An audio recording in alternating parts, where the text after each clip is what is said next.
Good morning. Because we've had lockdown, I haven't been able to make very many videos of instruction because I haven't been able to have anybody here to demonstrate on. And very grateful because my husband can go out, he's in construction, so he can go out to work, and my children are back at school. So I've been working on my fine-tuning treatments business. So my school hasn't really been open. I've been teaching remotely online, but I haven't been able to do any demos of people here. So this morning, and I was like, I haven't really been on YouTube for ages. So what I thought I could do, there's plenty for me to show you. So I apologise for not being present very much over this lockdown, this sort of January, February, March. So what I want to do is just share with you a little bit about the Himalayan salts and look at the different stones, and I can show you what stones I've got and what they are used for, and talk a little bit about the Himalayan salt. So first of all, what is the Himalayan salt stone? I've also got somebody waiting very patiently in the States for me to do my instructional video. So as soon as April 12th comes and we can open up, I can then have models in my school. So that is going to happen. So what I'm planning is that you can do this training remotely, and not even remotely, but remotely sort of on a recording, so that you can do it distant, I think it's what it's called. Anyway, the Himalayan salt stones. These are Himalayan salt compressed and carved. And these contain 84 different types of mineral within the salt. So whatever mineral that you can think of, it's contained within Himalayan salt.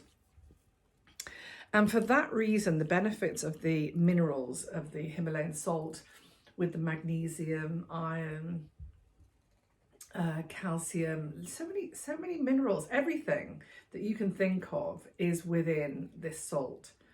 It is salt from mines, so it's from the earth rather than from the sea. And I'm not going to lick it. The thing to not do is lick your salt. Years ago, I licked the salt and it was just stayed salty in my mouth for ages. The good thing about Himalayan salt and the benefits is that it's a great anti-inflammatory.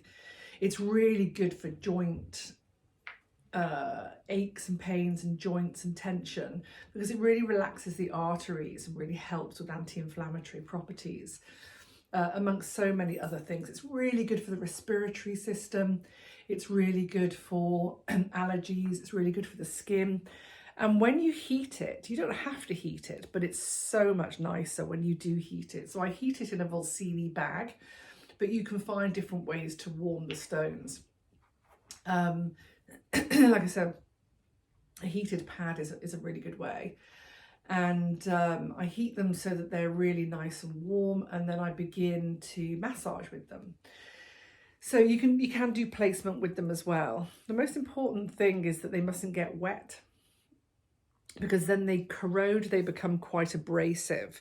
Now, unless you want it to become quite rough and abrasive, in which case get them wet. You could put them in your shower, keep them wet, and then they sort of corrode and go abrasive. So you could use it as a proper exfoliating tool. So they have a sort of certain exfoliating property to them, because they are they're not rough, they're not as smooth as basalt, but they have a little bit of a roughness about them. You can use them with oil to massage as you do with basalt. So these large round, again, can be used as stones to massage flat, effleurage, so lots of effleurage. You can use them on edge, like a cross fibre technique and a stripping technique. You can roll them. You can be really creative with these stones. They're very intuitive. So that's those. The next ones I've got are spheres. Now I like these spheres because I like to tuck these. I just wrap them in a very light muslin cloth and tuck them under the trapezius. So when you're lying face up, you have these tucked under the trapezius. Once they've cooled off a little bit, you can take the muslin away and just have them direct, and then you can also massage with them.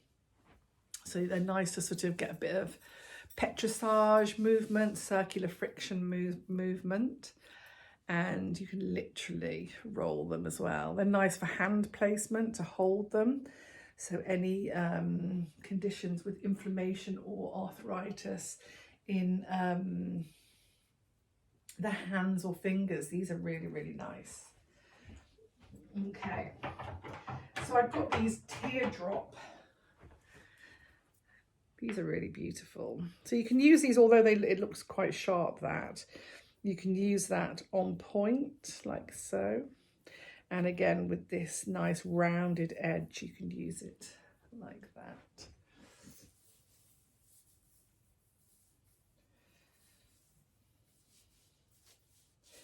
So when you heat Himalayan salt, it releases particles,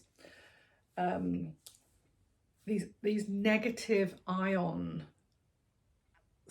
particles, these minute fragmented salt particles release negative ions, which is so beneficial to our health and well-being. Like I said, really good for respiratory, in reducing respiratory inflammation, so good for any allergies within the sinuses or respiratory. So really good anybody that has any sort of long COVID. It would be great to have Himalayan saltstone massage.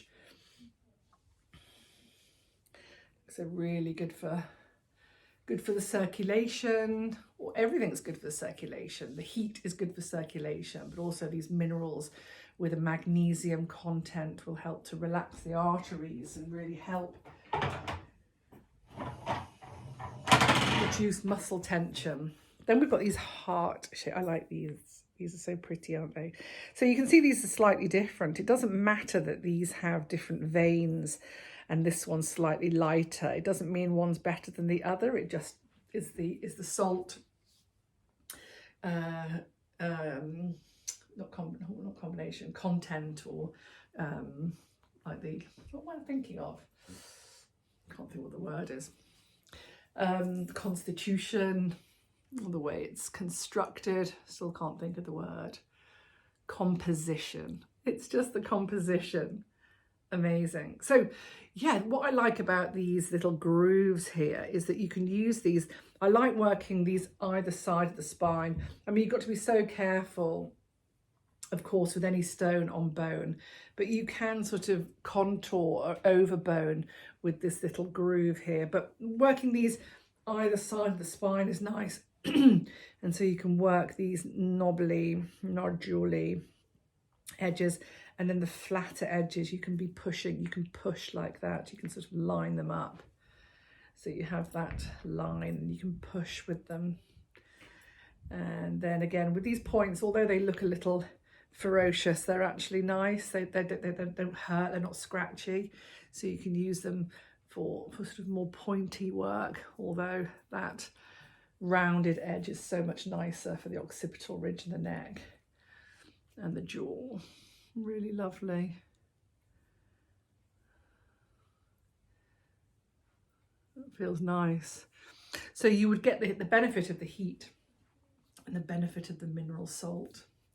There's lots more that I share on training about how to work with the stones, and we do a whole salt stone ritual with them. And I like to incorporate, as well as these hot stones of the salt, I like to work with these with chilled rose quartz. So again, it has a sort of cold aspect of the treatment. And so I like to work with rose quartz alongside the heated Himalayan salt. Okay, I'm going to leave it there. Do check out my website at the School of Fine Tuning. almost forgot my website. Check out theschooloffinetuning.com and you can see training opportunities and all my other courses. And then I'm also on my socials at the School of Fine Tuning. And any questions or comments, please put below. If you want to know any links to Volsini, I can point you in that direction to look at bags to heat your stones.